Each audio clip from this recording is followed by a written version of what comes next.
So here we are, doing a follow-up, doing a double tactical, the Adidas Tactical ADV in 8.5.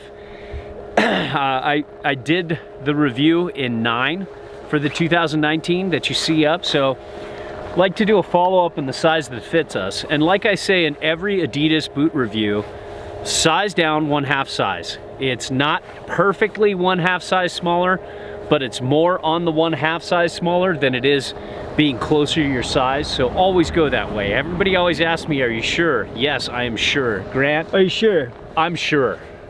I did go 10.5, and at Burton's, I'm an 11. Some companies an 11.5, but so comparing this to a Burton fit, for me, a half size is perfect. Yes, and same here. I'm a 9 in Burton, down a few sizes. I'm a 9 in Burton, and the 8.5s fit me great. They fit more like, I would say like 8.6, or I don't know how to say this. Let me rephrase that. I would say they almost feel like a 9.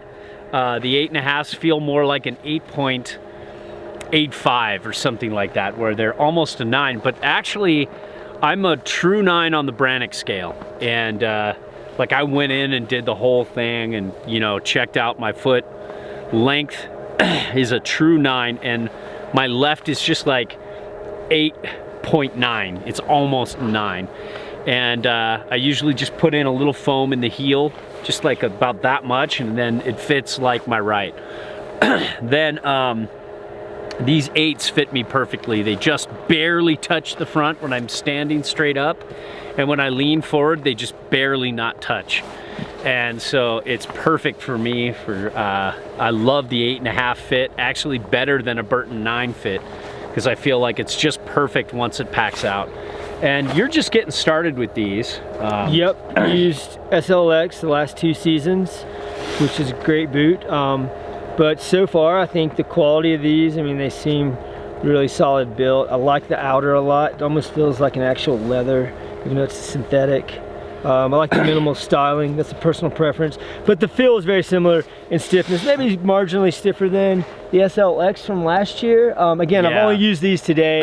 Today's my first day on the mountain, so no, and everything's new. Burton can go stiff and soft. Like they're weird. Like some years their boot will be stiff and it'll be like the flex they say it is, and then other years they'll change some things up and it'll get softer. Right. And one of the cool things is, like, if we're comparing your SLXs to this, they have this articulating cuff just like the SLXs. Actually, it's the designer from the designer from Burton did these boots, Mike Fox, and he's amazing. And they have like a lot of things that I loved from old Burton boots. Like, remember the Ion when it had that insert and it was really like plush and cush? Thick EVA. Like it had that, and then it also had this like center area where you could put in different types. You could put like gel, I don't remember that, yeah. Oh, it was amazing. Or just leave it out if you wanted a little more minimal. But this is kind of like that. That was the Ion used to be one of the most cush, shock absorbent boots in the O's. It was like that. And then it switched to their EST, kind of like really small sole to give you more board feel, which is great too. But I just, you know, I feel this has like the shock absorption of the old Ion. Right. And the response and feel of the old SLXs that I used to have in the O's, that were probably one of my favorite boots of all time. Those and those Ions, they were just amazing together. And and do you notice any difference in those from the ones you had last year? No, it's the exact same boot. Gotcha. The one thing, did you notice any, like on your toe side turn, did you notice any downward pressure right here on the bridge of your foot? Only pressure I had was here at the beginning, and I loosened up the liner and that went away, and hopefully over time that will stay away. But no, nothing at all. Only I generally tighten down my liners as tight as possible, and that was a mistake for the first day with these, because I got a lot of pressure on the outside there, but they were fine. My feet feel great now. Yeah, I mean, I always love, like with new boots, riding them a little loose at first and letting them break in. But some people do. Oh yeah. some people do have problems with pressure on the top of the boot. And I've you know, one thing I do is I leave it a little loose to start out with. But two, if that doesn't work, you can just unlace all of this, take this tongue out, and just start bending the hell out of it back and forth from, you know, about here all the way to here. And it softens up the response a little bit, you know, but it basically eliminates that downward pressure. And that could work for some people. You just kind of start working from here, then try it, you know, then work it a little further, try it, work it a little further. So you're still keeping this stiff part, and sometimes that helps. But, you know, it's risky. Only if you truly love this boot would I recommend doing that. Maybe it might just be best to get rid of it and get something else if you've got that downward pressure. I didn't experience any of that, but are these liners heat moldable? Yes, they're some of the most like customizable liners out there in the industry right now. Cool. They're very heat moldable. You can do a lot with it, and that's another thing. A lot of people give up on their boots after trying it. You know, sometimes you can work through hot spots with, you know, a heat molding. It does detract from the overall longevity of the boot. You know, it's like adding 10, 15 days to it. Subtracting? Or subtracting, yeah. Or, yeah, on your counter, you know. Yeah. But these, I've had these, I rode these primarily all last season. I probably put like 80 days on those, and, you know, tried some other boots here and there, but mainly rode those. And they're still holding their flex. They just never let, these remind me of the old SLXs that used to be able to just handle like 200 days, no problem.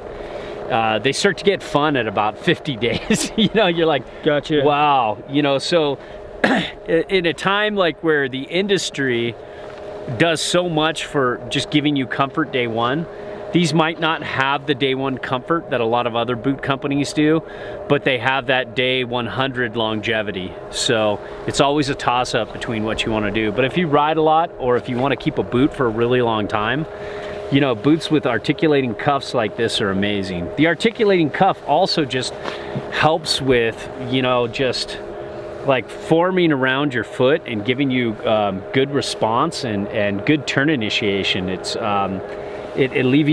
sometimes alleviates pressure points because it articulates with you as well. So that's kind of a cool thing too.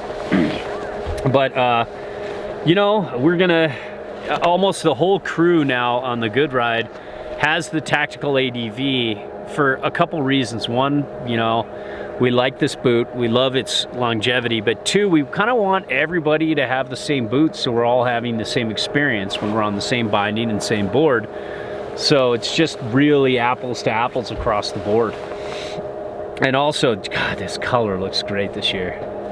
I love it. Yeah, I mean, so far these boots are great. Day one is super enjoyable. So hopefully they hold up, like you said they will. We'll see. We're going to do the Grant test. I'm very careful with all my gear. Grant's, I'm okay with boots. I generally wear the same boots. I don't have multiple pair of boots. So I'll wear these all season this year. This kind of sums up Grant. Grant's like, oh, I'm going to try to keep it mellow this first run and just kind of get warmed up. First run of the season, then just away he goes. Just fucking, just straight lining. I saw him get air, and I was like, okay, yeah. Trying to get to the bottom of the mountain in one piece. It's kind of bumpy out there in some spots, but way to keep it mellow, Grant. Yeah.